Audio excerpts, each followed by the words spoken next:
Hola, ¿cómo están amigos? Que el Eterno me los bendiga. Nos vamos acercando al final de esta interesante serie de estudios, a revisar la cronología de cómo y cuándo apareció el cristianismo. Nos ha tomado varias semanas, pero estoy seguro de que hemos aclarado nuestro panorama de conocimientos y hemos aprendido mucho en el proceso.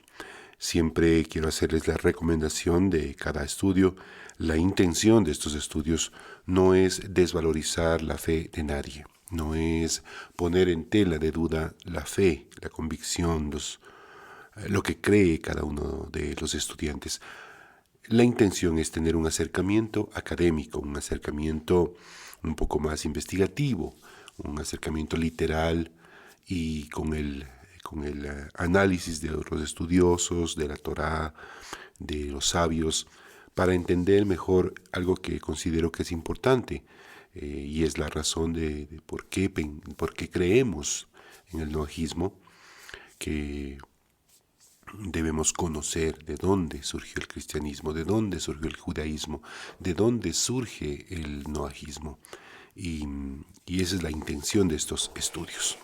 Bueno, hoy no tenemos resumen y vamos directamente al tema de estudio. Ya estamos en la clase número 6 y espero que estos estudios estén siendo de edificación y que sean un aporte para vuestro conocimiento. Hablemos un poquito de las interpolaciones, las añadiduras, ya que esta palabra apareció en el estudio anterior. ¿Qué es una interpolación? Básicamente, una interpolación es intercalar palabras o frases enteras en el texto de un manuscrito antiguo o en obras ajenas, en obras que no son del copista o del traductor o del editor. Cuando un copista, cuando un traductor, cuando un redactor agrega algo de su propia intención, eso se llama una interpolación. Ahora, es lógico y normal que cuando se cuenta la historia de las batallas de los próceres de la patria en cada país, pues se cuente la historia de una manera épica, de la manera más épica posible.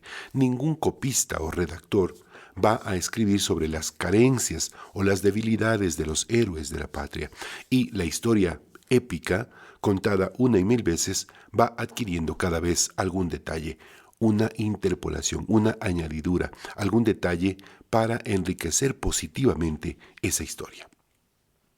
De la misma manera, lo que se conoce como los evangelios están llenos de interpolaciones que los copistas, los redactores han ido agregando para que la historia se vuelva cada vez más épica, más significativa, o para que cumpla las expectativas de la doctrina que se predica en ese texto que se conoce como evangelio.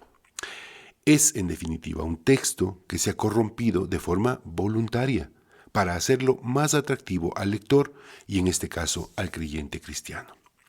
Sé que estas afirmaciones pueden sonar quizás ofensivas para quienes creen, y lo pongo entre paréntesis, entre comillas en el material, ciegamente en lo que les han enseñado, pero una vez más, los invito solamente a considerar esto como información académica. Analícela y decida nada más. Seguimos.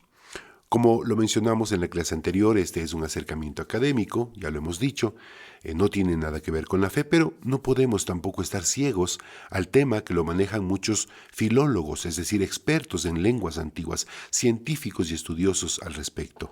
El texto estudiado objetivamente, el texto de los evangelios, estudiado objetivamente, no bajo los lentes de la fe, sino bajo los lentes académicos, de la objetividad científica, dan muestras de contener interpolaciones, añadiduras, que pueden ser muy, pero muy peligrosas a la hora de leer el texto sin la objetividad académica que se requiere. Revisemos solamente dos ejemplos de lo que estamos diciendo. Vamos con el ejemplo número 1. El texto está en el libro de Mateo capítulo 27, verso 9.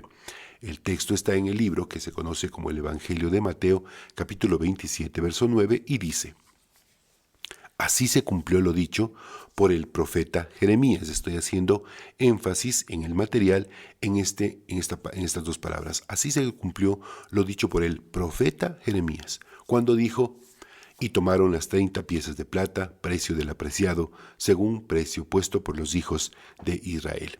Bien, vamos a ponerle contexto de esto. Según la doctrina cristiana, que a Jesús lo hayan vendido o traicionado por 30 piezas de plata es el cumplimiento de una profecía del profeta Jeremías. Escuche bien esto. Según la doctrina cristiana, que a Jesús, a Yeshua, lo hayan vendido o traicionado por 30 piezas de plata, es el cumplimiento de una profecía del profeta Jeremías. Acabamos de leer lo que dice el texto de Mateo. O por lo menos, eso es lo que dice la doctrina cristiana. Pero no existe ninguna profecía del profeta Jeremías que hable de 30 monedas de plata en el contexto mesiánico. Dios le ordena a Jeremías comprar un terreno, el terreno de su primo Anamel, por 17 monedas de plata, no por 30, por 17 monedas de plata. Puedes ubicar esto, puedes ver esto en el libro de Jeremías, capítulo 32, versos 9 al 15. Ahora, según el libro de Shemot, el libro de Éxodo, el precio de un esclavo era de 30 piezas de plata. Veamos el texto. Dice Éxodo capítulo 21, verso 32, y si el buey embiste a un esclavo o a una esclava, se matará al buey a pedradas, y al amo del esclavo o de la esclava se le darán como pago 30 monedas de plata. Entonces, según la doctrina cristiana, Yeshua fue vendido o traicionado a precio de esclavo, pero ni la compra del terreno del libro de Jeremías a su primo, ni el asunto del esclavo embestido por un toro del libro de Éxodo tiene relación con ninguna profecía mesiánica.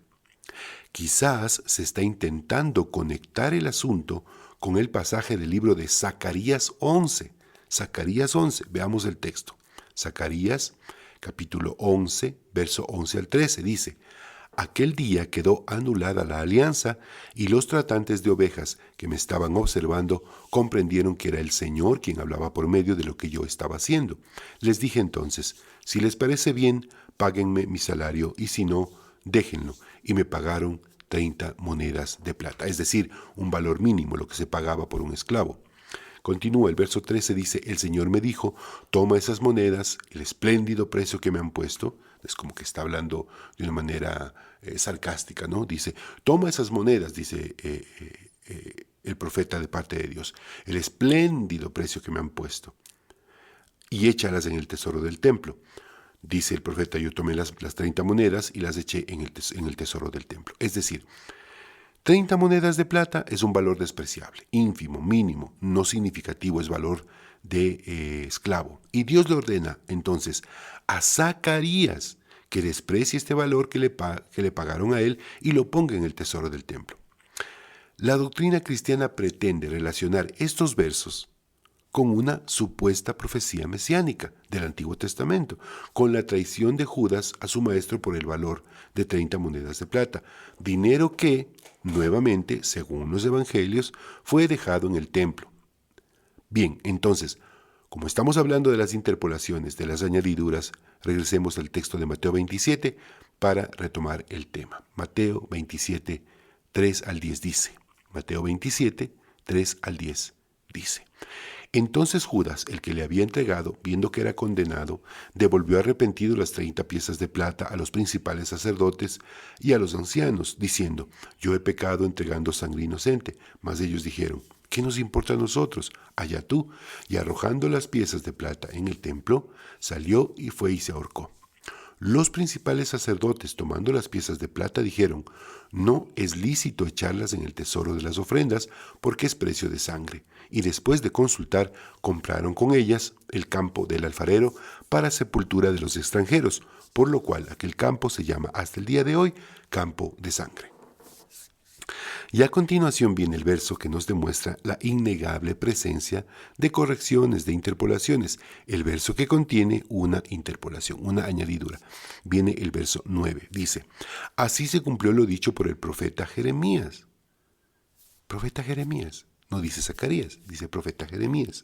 Cuando dijo, y tomaron las 30 piezas de plata, precio del apreciado. Está refiriéndose al pastor apreciado.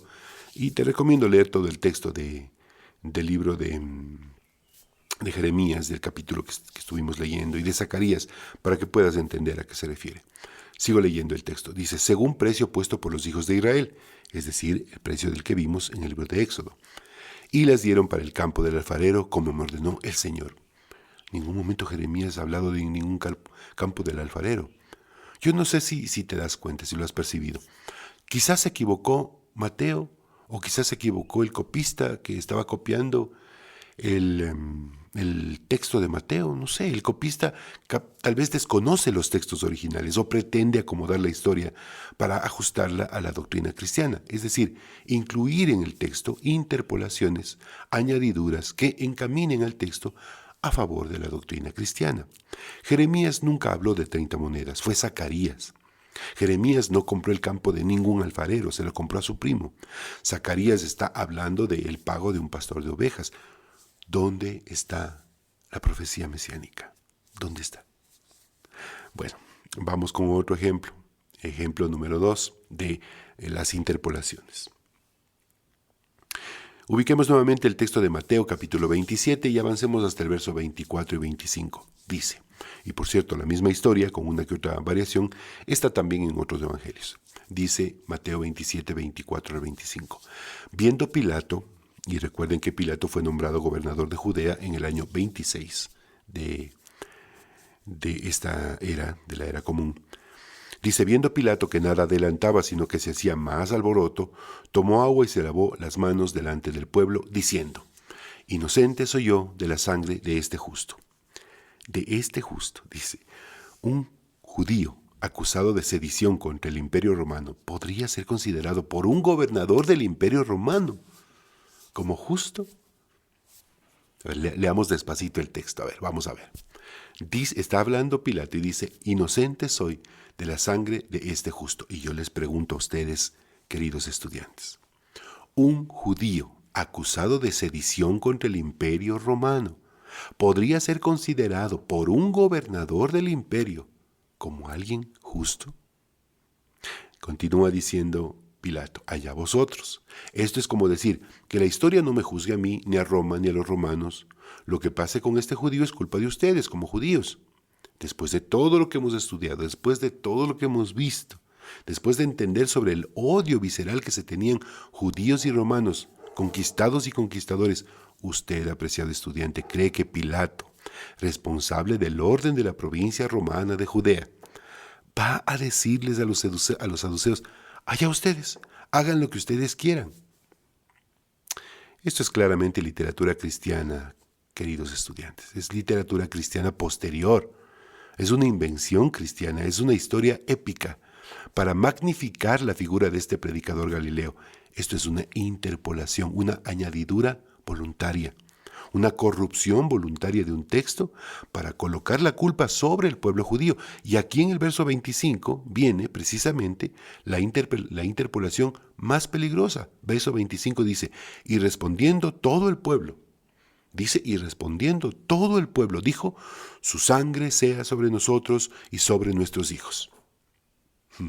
Este verso 25, este simple verso, ha sido la justificación literaria para el antisemitismo, es decir, el odio contra los judíos, de toda la Edad Media y lo que generó las expulsiones de los judíos de España, de Portugal y las posteriores persecuciones y, por supuesto, el terrible holocausto nazi. Un simple texto, una añadidura claramente cristiana que un copista, un redactor posterior, hizo a un texto. Por supuesto, puede surgir la pregunta, ¿y cómo sabemos que la Torá no contiene también interpolaciones, añadiduras? Bueno, es una excelente pregunta, pero eso ya sería tema de otro estudio y lo podemos hacer, por supuesto. Bien, no quiero seguir con este asunto de las interpolaciones, solo he querido dejar en claro que los evangelios, el texto, el cuerpo literario que se conoce como Nuevo Testamento, los evangelios, son una serie de copias y copias de otras copias llenas de interpolaciones, de añadiduras al texto, para que sean y sirvan de aporte exclusivamente al cristianismo posterior. Entonces, y con esto termino esta breve introducción, no existe ninguna profecía mesiánica del Antiguo Testamento que respalde a Jesús como Mesías. Al Jesús judío, lo condenaron los romanos. Esa es la verdad histórica. Al Jesús cristiano, al Jesús de los evangelios, al Jesús romanizado, a ese Jesús rubio de ojos azules, de piel blanca, con una bata estilo romano. A ese Jesús lo exaltaron los cristianos. Esa es la verdad histórica, la verdad académica. Bien, listo. Vamos ahora sí con la clase número 6. ¿Qué tenemos hasta ahora? Año 34 de la era común. Los saduceos son una minoría judía que representa a una mayoría de los judíos, pero no a todos los judíos. Su trabajo como sacerdotes está básicamente limitado a las actividades sacrificiales en el templo y a la legislación de la vida de la sociedad judía a través del Sanedrín. Los fariseos, que son reconocidos como los maestros de los judíos, se multiplican en todas las regiones de Jerusalén, levantando sinagogas en donde cada maestro o rabino es el encargado y administrador de su comunidad. Los nazarenos mesiánicos, es decir, considerados como una secta dentro del mismo judaísmo tradicional, siguen creyendo, siguen creciendo exponencialmente por todo el Imperio Romano y más allá de las fronteras del reino, ahora con un Mesías ausente, que según la teología paulina, vino para cumplir solo con una parte de su propósito, pero que pronto regresaría a cumplir con el resto de su misión liberadora para con el pueblo. Perdonen que hago una pausa aquí, que no está en el material, pero qué simpático pensar en un Mesías que viene, cumple solamente con una parte, se va y después va a regresar a terminar con la misión. Me imagino a un chef que deja un plato a medio preparar y se va y dice, bueno, vuelvo, algún momento vuelvo, pero no sé cuándo vuelvo, pero voy a volver a terminar de preparar esto. Bien. Se me ocurre un peluquero que está cortando el pelo a alguien y deja de cortar y dice, voy a regresar, voy a terminar esta obra, sí lo voy a hacer, pero todavía no sé cuándo, nadie sabe cuándo. Entonces otro momento va a regresar. Qué simpático, ¿no? Bueno, ¿sabes cuáles son las funciones que según las escrituras originales debería realizar o cumplir el Mesías? Bueno, es una buena pregunta para desarrollar otro tema. ¿Puede un Mesías dejar su trabajo a medias? Otra excelente pregunta. Continuemos, años 50 de la era común. Aquí tenemos lo que se conoce como el Concilio de Jerusalén. Llegamos al importantísimo evento conocido como el Concilio en Jerusalén. Los historiadores lo ubican entre el año 49 y 50 de la era común. El concilio fue una importante reunión entre los líderes de las iglesias cristianas de Jerusalén y Antioquía. El asunto está relatado brevemente en el libro conocido como Hechos, capítulo 15, versos 2 al 29. De lo que sabemos, el concilio pretendía solucionar acaloradas discusiones sobre el papel o el lugar que el cristianismo debía tener dentro del judaísmo. La avalancha de gentiles estaba llegando, o digamos acercándose al judaísmo, a través del cristianismo mesiánico paulino. Generaban dos preguntas que se trataron dentro del concilio. ¿Cuáles son estas dos preguntas que esa avalancha de gentiles que estaban acercándose al judaísmo a través del cristianismo mesiánico paulino, es decir, de la predicación de Pablo?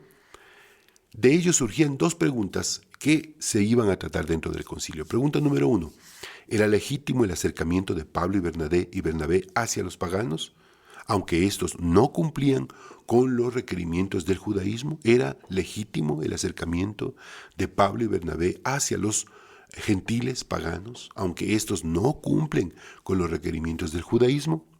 Y la pregunta número 2, ¿cuál debía ser la normativa, el reglamento para el futuro? Es decir, los futuros cristianos, ¿no? ¿Cuál debería ser la normativa, el reglamento para el futuro de este mesianismo paulino? Bien, estas preguntas surgieron debido a que los cristianos mesiánico-paulinos no realizaban ciertas prácticas tradicionales judías, como la circuncisión, para los varones obviamente, asunto que era ley obligatoria para los judíos. Y para las mujeres era solo necesario un baño ritual y ya con eso quedaban aceptadas dentro del judaísmo. Además del asunto de que en Antioquía y Galacia, judíos y gentiles comían juntos. Esto escandalizaba a los judíos en Jerusalén. A ver, Hay que tomar en cuenta algunos detalles importantes. En las escrituras originales hay abundante información sobre los gentiles que han decidido convertirse al judaísmo. Voy a tomarme un tiempito prudente para hablar de esto. En las escrituras originales, estamos hablando de la Torá, del Tanaj, de lo que se conoce como Antiguo Testamento, hay información abundante sobre los gentiles que han decidido, escuche bien, convertirse al judaísmo. Que como ya hemos expuesto en anteriores estudios, esto de convertirse al judaísmo requiere de un proceso legal de conversión. No es solo cuestión de sentirme judío. No, esto no es así. Ya lo hemos dicho y lo hemos expresado claramente. Cualquier persona tiene el derecho y la libertad de convertirse al judaísmo, mas no la obligación de hacerlo. No existe obligación de hacerlo. Tenemos la opción de hacerlo, por supuesto, pero no existe la obligación de hacerlo. Entonces, el gentil, el pagano, que se convierte al judaísmo, debe cumplir con todas las obligaciones que para los judíos están determinadas. Pero el judaísmo reconoce también a los gentiles que no desean convertirse, pero que desean acercarse al monoteísmo judío. Escuche bien esto. El judaísmo acepta cuando alguien quiere convertirse al judaísmo a través de un proceso, correcto. Punto aparte, el judaísmo reconoce también a los gentiles que no desean convertirse, pero que sí desean acercarse al monoteísmo judío. Gentiles que han abandonado la idolatría y que viven de acuerdo a lo que desde el principio del tiempo se conocían como los preceptos de vida. Esos son los preceptos que se los enseñó el Eterno a Adán. Adán se los enseñó a sus hijos y a sus generaciones, entre ellos Matusalén y, por supuesto, Noé. Y a Noé, después del diluvio, el Eterno agregó un precepto más, constituyéndose así los 7 preceptos de vida, base normativa y vinculante para los que nos identificamos como Noágiras, Benei Noaj, hijos de Noé. Continúo.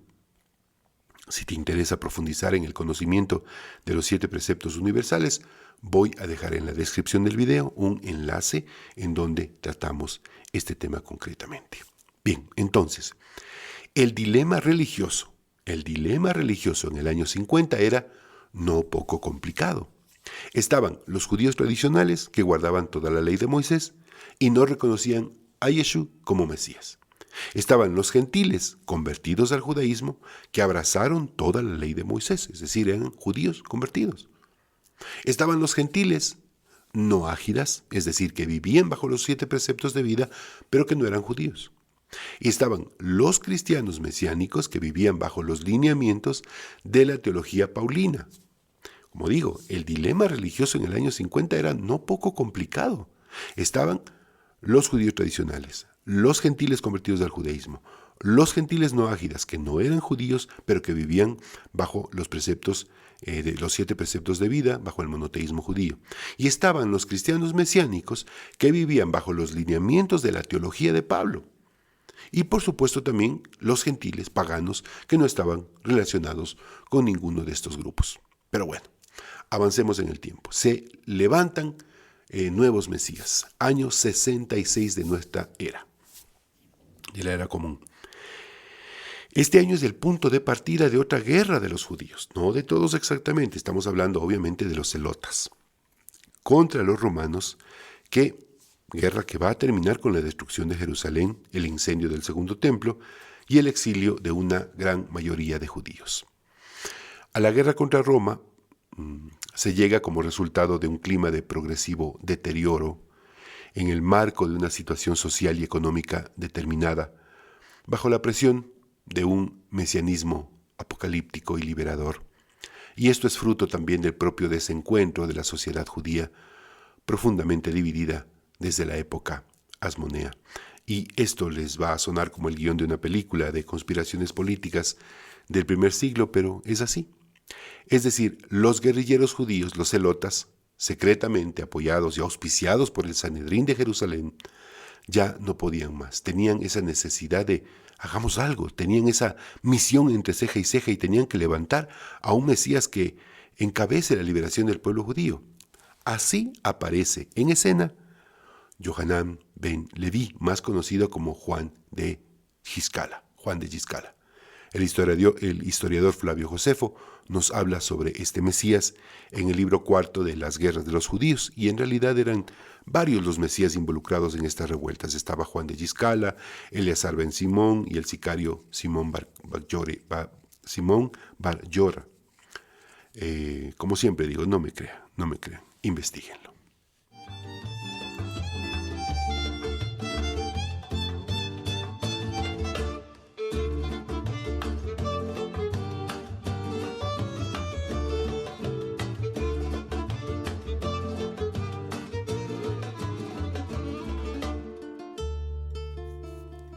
El emperador Flavio Tito Vespasiano había pretendido entrar a Giscala, la única ciudad de Galilea que aún no había sido conquistada por los romanos. Juan de Giscala lo convenció de no atacar la ciudad, pues era Shabbat, pero aprovechó la oportunidad para huir a Jerusalén. Allí convenció a muchos hombres de arremeter contra el imperio romano. Entonces, claro, Juan de Giscala, autodenominado él mismo, se autopercibía como un Mesías, entonces va a Jerusalén para arengar, para motivar a otros hombres para arremeter contra el imperio romano, ¿no? Parte de lo que implicaba ser un Mesías. Pero en Jerusalén, entre los años 68 y 69, existieron varias guerras civiles entre los mismos celotas, ya los mencionamos antes, y sus diferentes facciones, y esto obviamente desmoronó la estabilidad política dentro de Jerusalén, que ya estaba sitiada. Y en el año 70 de nuestra era, finalmente, el emperador Tito Vespasiano dio inicio al asalto final de la ciudad, que procedió al saqueo de la ciudad. El templo se vio envuelto en llamas, saqueado, destruido casi completamente, y la mayoría de los pobladores fueron hechos prisioneros. Otros fueron asesinados, pero algunos lograron escapar y abandonar a su amada Jerusalén. Tras la revuelta, toda Judea se convirtió en una provincia en ruinas, con una Jerusalén reducida a escombros, el templo destruido. Según el autor judío romano Flavio Josefo, aproximadamente 1 millón de judíos murieron en el asedio y al menos 97,000 fueron capturados. Esos son los números que pone Flavio Josefo. 1 millón de judíos murieron en este asedio y al menos 97,000 fueron capturados y esclavizados. Ahora, los cálculos actuales estiman el número de muertos entre 600,000 y 1.300.000 judíos. Es decir, sí fue realmente una matanza terrible. Ahora, desde el punto de vista histórico, la derrota de los judíos fue una de las causas principales de la diáspora. Diáspora quiere decir la dispersión de los judíos por diversos lugares de todo el mundo. Numerosos judíos se dispersaron tras perder su estado, y algunos de ellos fueron vendidos como esclavos en diferentes lugares del Imperio Romano. Esta es una de las mayores catástrofes de la historia judía, que acabó con la historia del pueblo judío en la antigüedad. A esta expulsión podemos denominarla como la primera diáspora. Ahora, por otro lado, desde el punto de vista religioso, la destrucción del Templo de Jerusalén supuso la pérdida espiritual más importante para los judíos, ya que todavía hoy en día recuerdan esta ocasión en lo que se conoce como el día de duelo de Tish B'Av. Vamos al año 70, el segundo templo es destruido, todo el sistema religioso del pueblo judío fue destruido junto con su templo. Ahora el judaísmo rabínico, el judaísmo tradicional, a cargo de los Tanaim, los repetidores de la Torá, ellos se harían cargo ahora de la espiritualidad del pueblo judío. Aquí surge la obra determinante de Yohanan ben Zakkai, quien fundó la Academia Rabínica en la ciudad de Yavne. Es una historia maravillosa también, merecedora de algún otro estudio, por supuesto. Hagamos otra pausa explicativa. Quiero que quede completamente claro cuáles son o eran los grupos de pensamiento religioso que existen en este periodo de la historia. Vamos a ver el primer grupo, un grupo administrado por el judaísmo rabínico, es decir, judíos tradicionales que no creen en Yeshua y que no creen que haya sido el Mesías prometido y que están dispersados por varias regiones y ciudades de la costa oriental y Europa. Se reúnen en sinagogas y cada sinagoga está administrada por un rabino que enseña la Torá. Y en este grupo también estarían los gentiles convertidos completamente al judaísmo. El segundo grupo serían los gentiles no ágidas, es decir, que viven bajo los 7 preceptos de vida, monoteístas, por supuesto, pero que no son judíos. Y en un tercer grupo, estaría el grupo de judíos y gentiles, en su mayoría judíos helenizados, es decir, y escuchen bien esto, griegos convertidos al judaísmo y ahora convertidos al judaísmo mesiánico, y muchos gentiles romanos y de otras religiones del Imperio Romano, llamados cristianos, que sí creen que Jesús es el Mesías. Y es importante el énfasis en el es, porque según ellos el Mesías fue muerto y resucitado, y estaría vivo y regresaría pronto. Estos cristianos viven en Judea, Jerusalén, Roma y en todas las regiones de influencia del Imperio Romano. Según los evangelios, Pablo y Bernabé hicieron varios viajes misioneros y en cada ciudad a donde iban dejaban instalando una nueva comunidad. Se reúnen en comunidades que están administradas por líderes religiosos, no necesariamente judíos, pues podían también ser gentiles convertidos. Se alimentan de las cartas de Pablo y de sus discípulos directos, es decir, Tito, Timoteo, Bernabé, Juan Marcos, y se organizan de acuerdo con las necesidades de cada comunidad. Estos cristianos mesiánicos, nazarenos mesiánicos, como queramos denominarles, esperaban el pronto regreso de su Mesías. Así lo enseñaba Pablo. Ahora, pobre Pablo, no vería jamás este regreso. Los historiadores dicen que murió violentamente entre los años 58 y 65, no se conoce el dato exacto. Pablo moriría a manos del gobierno romano de Nerón, y hablando de Nerón sabemos pues que fue un emperador sumamente controversial, y se suicidó en el año 68. En Jerusalén estaban los apóstoles liderados por Pedro, Jacobo, el hermano de Yeshua, y los otros apóstoles, quienes conformaban lo que se conoce como el Concilio de Jerusalén. Ya hablamos de esto. Ahora, recordemos que Pedro es considerado el primer obispo. Esta palabra obispo proviene del griego episcopus, que significa vigilante, inspector, supervisor, superintendente. Entonces, Pedro era considerado como el primer obispo, el supervisor de la naciente iglesia cristiana. Posteriormente se utilizaría la palabra papa o padre para designar al jefe supremo de la iglesia cristiana católica. Y tenemos este cuarto grupo, los gentiles, es decir, ni judíos convertidos, ni cristianos convertidos, ni nazarenos, ni mesiánicos, nada de eso. Simplemente gentiles, hombres y mujeres de todas las naciones que en su mayoría eran idólatras de convicciones politeístas, habitantes de Roma y sus regiones de influencia. Entonces, de aquí para adelante, ya vemos una clarísima separación en términos, doctrinales, ¿no?, de lo que se consideraba judaísmo y de la nueva religión que estaba naciendo, que se denomina o que se denominaría el cristianismo. En este punto aparecen también en las comunidades nazarenas o nazareas los diáconos. La figura de los diáconos, esta es una palabra griega que significa servidores. De alguna manera podríamos decir que estos eran la versión griega de los levitas del templo. Los diáconos son la versión griega, la versión cristiano-romanizada de los levitas del templo. En cada comunidad escogían 7 diáconos, y así lo registra también la Crónica de los Apóstoles en el capítulo 6, verso 1 al 6. Este libro, Crónica de los Apóstoles, le llamo así, es lo que se conoce como los Hechos de los Apóstoles. Capítulo 6, verso 1 al 6. Y notarán que los nombres de estos diáconos, de estos servidores, son casi todos griegos: Esteban, Felipe, Prócoro, Nicanor, Timón, Parmeneas y Nicolás.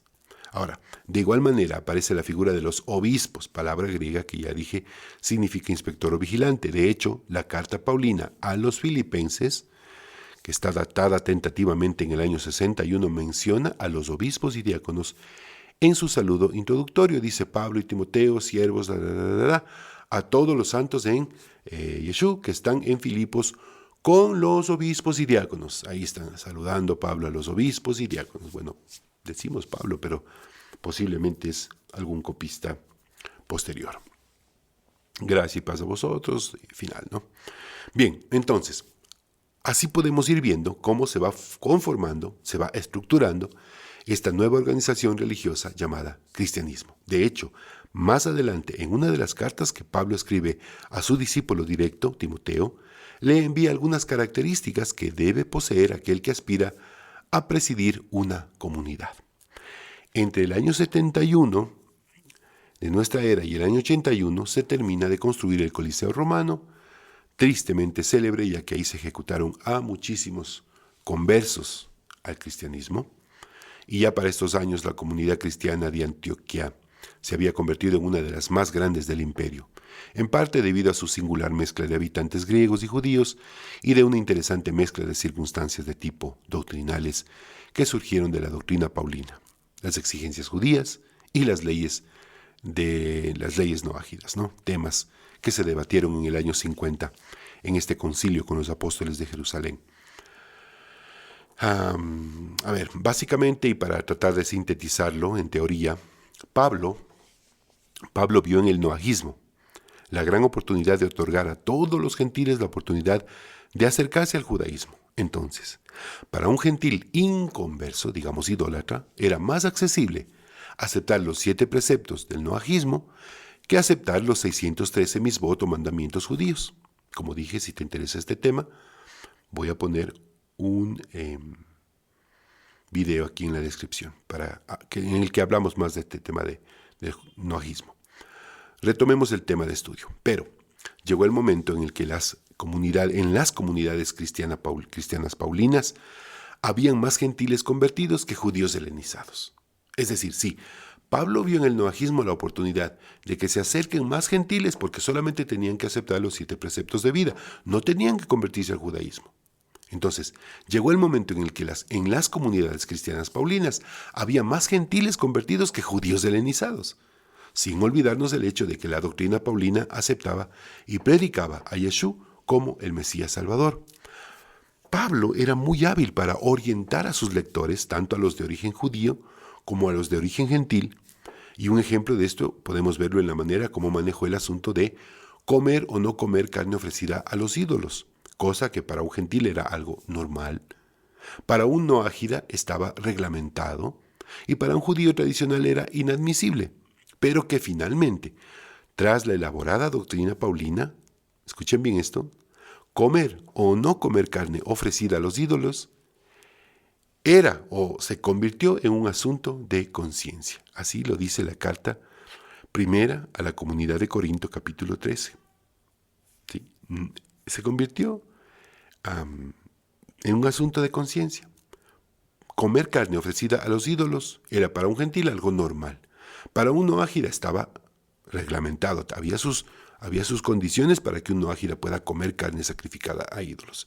Pero para un judío era imposible, era inadmisible eso. Pero, finalmente, tras la elaborada doctrina paulina, comer o no comer carne ofrecida a los ídolos se convirtió en un asunto de conciencia. Entonces, este judaísmo diluido, y aunque el concepto sea completamente equivocado, lo que estoy diciendo es completamente sin fundamento, pero no hallo otra manera de decirlo. Este judaísmo diluido, este noagismo permisivo, digamos, de la doctrina paulina, se convertiría en el germen de un cristianismo completamente alejado de los principios básicos de las escrituras sagradas, dejando al arbitrio de la conciencia de cada persona cada toma de decisiones espirituales. La interpretación personal, ya no de las escrituras, sino de las cartas paulinas, iría deformando las bases de esta nueva religión. Mire, solo como una muestra, tomemos el texto de la segunda carta escrita por el apóstol Pedro. Capítulo 3, verso 15 al 16 dice: acerca de esto también les he escrito a ustedes, nuestro querido hermano Pablo, según la sabiduría que Dios le ha dado. En cada una de sus cartas él les ha hablado de esto, aunque hay en ellas puntos difíciles de entender que los ignorantes y los débiles en la fe tuercen, y como tuercen las demás escrituras para su propia condenación. Es decir, no es tan fácil entender el contexto, el ambiente, el clima doctrinal que existía en el primer siglo. Y cómo este ambiente doctrinal confuso se convirtió en el caldo de cultivo para que naciera el cristianismo. Bueno, vamos terminando. Avancemos hasta el año 88 de la Era Común. Aparece en esta cronología Clemente I. Clemente es obispo de Roma, ya sabemos qué significa obispo. Uno de los que se presenta como padre apostólico, reconocido como el cuarto papa por la Iglesia Católica Universal. Usted pone en internet Clemente I, ahí le sale. El cuarto papa de la Iglesia Católica Universal. Es mencionado por Pablo en la carta que dirige a la ciudad de Filipos. Lo mencionamos aquí porque desde finales del siglo I, es decir, a finales del año 100, Clemente I empieza a reconocer las cartas paulinas como escritura, es decir, se comienza a conformar el canon de los textos posteriormente conocidos como Nuevo Testamento. Hacia el año 90 de nuestra era aparecen los gnósticos. Esta palabra viene del griego gnosis, que significa tener o adquirir conocimiento. Esta secta nació dentro de los grupos judaizantes y cristianos del primer siglo, y entre muchas otras teorías negaban la humanidad del Mesías cristiano, pues sostenían que el Dios que envió la Torá era un Dios diferente al que era el padre del Mesías cristiano. Así que en determinado momento, por supuesto, sus enseñanzas, las enseñanzas gnósticas, fueron consideradas como herejías por parte del cristianismo mesiánico. El representante más emblemático de este movimiento fue alguien que se llamaba Marción de Sinope. Marción de Sinope creó él mismo un canon de las escrituras que constaba de tan solo 10 de las cartas paulinas. Algunos estudiosos creen que él mismo escribió algunas cartas y las difundió como si fueran escritas por Pablo. Nuevamente, interpolaciones, alteraciones voluntarias del texto. Bueno, y también consideraba como escritura sagrada la crónica de Lucas, y no está claro si corrigió o editó estos escritos, quitando lo que no estaba de acuerdo con su doctrina. Bien, avanzamos hasta el año 132 de nuestra era. El cristianismo primitivo sigue creciendo exponencialmente, y en este año se produce la segunda rebelión judía, la que se conoce como la rebelión de Bar Kokhba. Esto es, la rebelión de Bar Kokhba.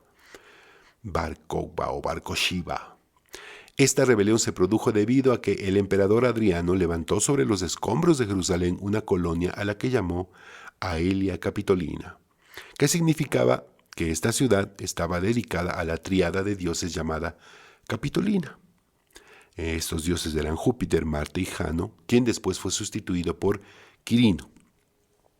Y se levantó un templo para estos dioses ahí, sobre las ruinas de Jerusalén, en lo que se llamaba la Aelia Capitolina.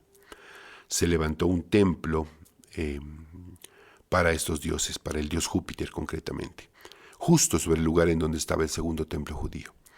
Simón Bar Kokhba fue reconocido como el Mesías judío, un nuevo Mesías judío, por parte del rabino Akiva, quien instó a los demás miembros del Sanedrín a que también lo reconocieran. El emperador Adriano llamó a su general Sexto Julio Severo a la cabeza de múltiples legiones romanas, y finalmente, después de 3 años de guerras, Roma arrasó con la rebelión.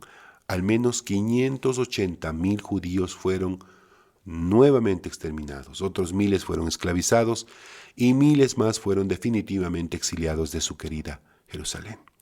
Adriano intentó destruir por completo la identidad judía, prohibió la Torá y el calendario judío, mandó ejecutar a varios estudiosos y rabinos judíos, ordenó quemar cientos de rollos sagrados, prohibió estrictamente que ningún judío podía entrar a la ciudad, ordenó poner la estatua de un cerdo en la puerta de la ciudad y renombró a la ciudad judea como Siria, Palestina, es decir, ¿no?, en honor a los filisteos, antiguos enemigos acérrimos de Israel. ¿Por qué es importante esto? Bueno, porque con esta derrota del pueblo judío comenzó la segunda diáspora, el exilio definitivo de los judíos, y de esta manera el antijudaísmo romano, a tal punto de haber convertido a Jerusalén en una ciudad completamente pagana. Bien, creo que es muchísima información por ahora. Estamos dejando pasar 1 o 2, hasta 3 semanas entre cada estudio para que tengas el tiempo de asimilar la información poco a poco, escuchar quizás varias veces los estudios y tener muy claro el desarrollo de los acontecimientos que darían origen a lo que hoy conocemos como el cristianismo. Los esperamos en la próxima clase. Que el Eterno me los bendiga. Comparte este video con tus amigos, con tus familiares. Hazles la misma aclaración, que es un asunto histórico, es un asunto académico, que no tienes la intención de afectar su fe, pero que es importante que nuestra fe esté correctamente fundamentada. Que lo que quiera que en lo que creamos tenga perfecto fundamento. Que el Eterno me los bendiga y estaremos con ustedes en una próxima clase, si así el Eterno lo permite. Shalom, shalom.